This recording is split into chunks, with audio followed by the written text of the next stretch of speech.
फिर दहशतगर्दी का निशाना बन गया इस्तांबुल के दिल और मारूफ चौक इस्तकलाल स्ट्रीट पर दहशतगर्दों का दूसरी बार हमला।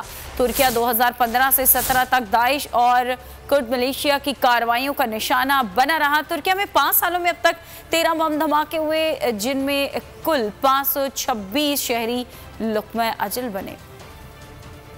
तुर्किया में बम धमाके माजी से हाल तक 2019 के जुलाई और सितंबर में बम धमाकों में कुल 10 अफराद हलाक हुए। 2017 के जनवरी में 2 धमाके हुए, एक इजमीर की अदालत के बाहर, दूसरा नाइट क्लब में, जिनमें मजमूई तौर पर 41 अफराद लुक़्मा अजल बने। 2016 तुर्क हुकूमत के लिए इंतहाई भारी रहा। इस साल दिसंबर, अक्टूबर, अगस्त, जून, मार्च और फरवरी में धमाकों में 343 शहरी हलाक हुए। 2015 में जुलाई, अगस्त और अक्टूबर में बम धमाकों में मजमूई 130 अफराद हलाक हुए। तुर्किया में ये 2019 के बाद पहला बड़ा वाकया है। इससे कबल तुर्किया 2015 से 17 तक दाइश लाकानूनी कुर्द मलेशिया की कार्रवाइयों का निशाना बना रहा।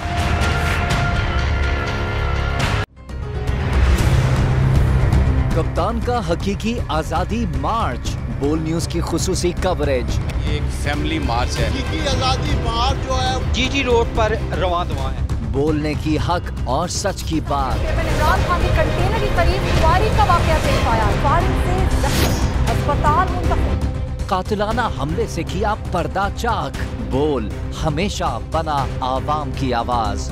को वेलकम देगा आजादी मार्च के लिए।